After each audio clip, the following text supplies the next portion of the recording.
Timeline, 5000 ans d'histoire, Richard Fremder. L'attention a été beaucoup plus soutenue le jour où on va leur raconter l'histoire du B-52 chargé d'armes nucléaires qui s'était écrasé près de Thulé au Groenland. On savait presque rien en fait de cette affaire, on ignorait tout de l'étendue des dégâts. Les informations fournies aux stagiaires mentionnaient seulement que la désintégration du bombardier avait contaminé une zone de 55 km². Donc imaginez ce que ça pouvait faire dans l'eau. Et bientôt, les hommes ont été prêts à démonter le sous-marin. Et vêtus de leur combinaison, ils vont travailler sur la maquette, derrière le lourd rideau de plastique vert. On connaît tous ces détails-là et petit à petit, ils vont se familiariser avec leur nouvelle tâche dans cet environnement inconnu. Il faut bien comprendre, c'est un entraînement à la fois militaire et quasiment spatial. En fait, comme quand on va dans l'espace, c'est-à-dire que chaque geste doit être répété comme des danseurs professionnels. C'est-à-dire qu'on doit même plus penser, ça doit être des réflexes. Et ça, jour après jour après jour. L'outil de travail réalisé par la CIA était incroyablement ressemblant à la vérité, hein, j'insiste là-dessus. Mais les dégâts, les dégâts au sous-marin avaient été reconstitués soigneusement par les équipes. On va expliquer aux hommes pourquoi il serait possible aussi de faire entrer le sous-marin dans la Moon Pool, même si elle ne mesurait que 60 mètres de long. Grâce aux photographies, la CIA savait que le sous-marin était en fait en un seul morceau. Et dans l'ensemble, la coque était intacte. Et 16 plongeurs, donc il serait décidé que 16 plongeurs participeraient à la mission. Et si tout se déroulait comme prévu, les parties vitales du sous-marin pourraient prendre place dans la Moon Pool. C'est-à-dire qu'on pense peut-être possible de découper le sous-marin après coup. On indique à l'équipage quels éléments, justement, devaient être récupérés. Il ne s'agit pas, bien sûr, de reprendre l'intégralité du sous-marin, parce qu'à la limite, le moteur, on s'en fiche. Début 1974, un homme d'équipage va manifester son intention de démissionner, tellement c'est compliqué, tellement c'est dur. Et selon lui, il était en plus immoral de voler le sous-marin soviétique, qu'il vaudrait mieux demander aux Russes de collaborer avec nous. Et on ne pouvait pas dans le même temps réaliser cette opération et envoyer Kissinger présider des pourparlers de paix dans le monde entier. Il pensait que c'était pas bien, que c'était mal, d'autant plus que des hommes étaient morts quand même dans la catastrophe et que donc c'était pas juste, si vous voulez. Imaginez un peu la stupeur quand même au niveau des équipes. 2 heures plus tard, ce personnage prend l'avion. Ses effets personnels lui ont été envoyés par coursier directement à l'aéroport.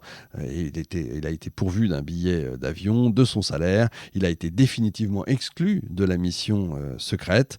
Alors on se dit, celui-là il va mal finir. En fait non, on n'a plus jamais entendu parler de lui. Certes, ce qui est sûr, c'est que il a promis de rien dévoiler, bien entendu, mais les agents de la CIA, sachez-le, n'ont jamais perdu sa trace et ont toujours constamment été en détection, c'est-à-dire à savoir s'il n'allait pas de son côté aller tout raconter aux Russes. Donc il n'est pas mort, il n'a pas été retrouvé au fond d'une rivière ou quoi que ce soit. L'ensemble des machines de l'Explorer ne pourrait donc être testé qu'en plein océan, au cours de la tentative de récupération. Et c'était là le principal sujet d'inquiétude des responsables, parce que on ne peut pas s'entraîner comme ça. Comment voulez-vous vous entraîner à soulever un sous-marin de 1500 tonnes? Donc il faut le faire dans les conditions. Et ça, c'est quand même le plus gros, le plus dur, le plus difficile de cette mission Azorian, qui est quand même assez incroyable. Au milieu du printemps, l'Explorer et la Péniche se rencontrent pour la première fois près de Catalina. C'est pas très loin de San Francisco. La Péniche a 2 raisons d'être: dissimuler le véhicule de récupération au satellite espion soviétique d'une part, et d'autre part, permettre son transfert dans la Moon Pool par-dessous l'Explorer.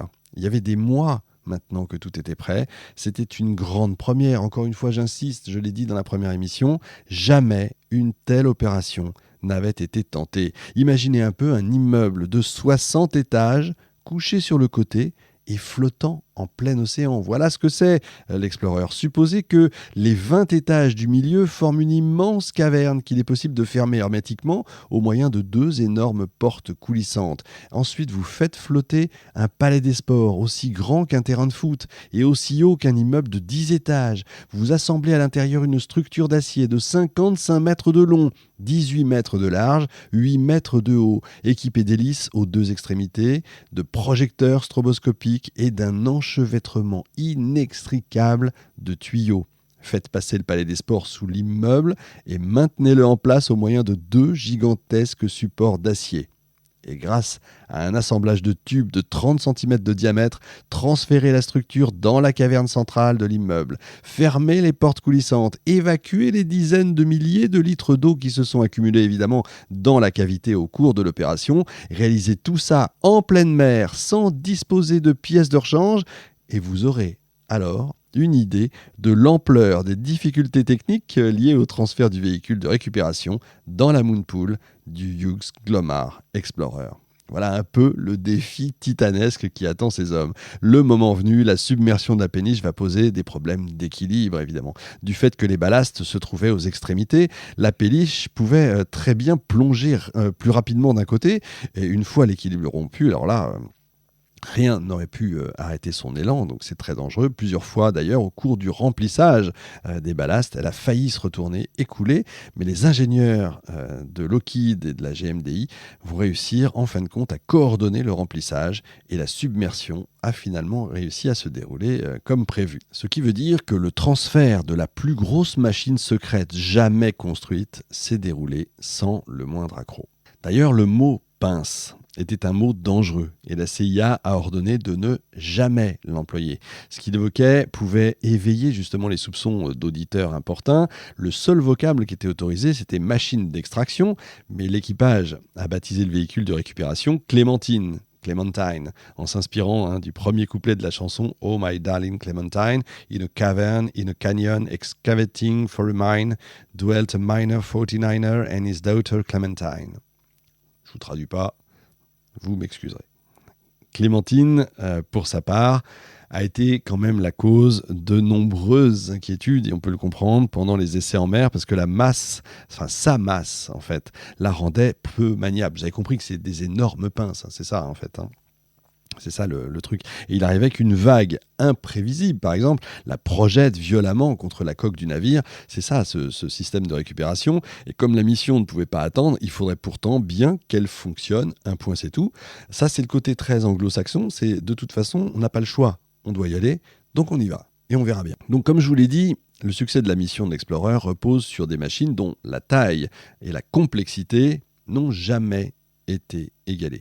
Aussi bien quelques semaines avant le départ, tous les problèmes n'avaient pas encore été résolus. Les essais ont révélé pas mal de défaillances mécaniques de toutes sortes, mais comme je vous le disais, donc qu'importe, de toute façon, il faut y aller.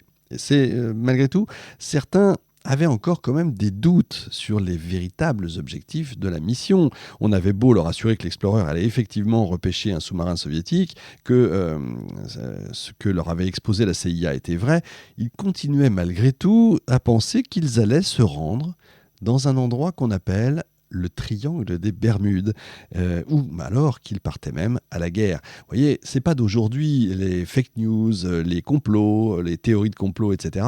Ça date depuis toujours. Quand on ne sait pas, on commence à s'inventer, à se faire des films, parfois en technicolor. Alors, comme c'est la coutume sur les gros navires, la nourriture était bonne et abondante. Les 16 cuisiniers du bord, qui gagnaient 16 000 $ par an, travaillaient 24 heures sur 24. Ça, c'est quand même très important. J'ai interviewé le DRH de la Marine nationale. Et il me disait que dans un sous-marin, ou sur un bateau, c'est la même chose, mais encore plus dans un sous-marin, le poste le plus important, c'est même pas le cuisinier, c'est le boulanger.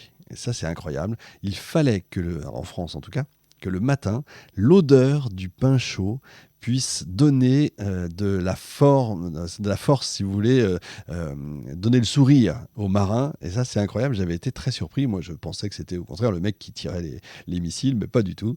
C'est le boulanger. C'est assez incroyable. Donc là, encore une fois, c'est très important. C'est pour ça que je vous ai mis ce passage. L'équipage disposait d'une salle de jeu, de pièces également, où il était possible de lire des revues, des livres, des journaux, de regarder la télé.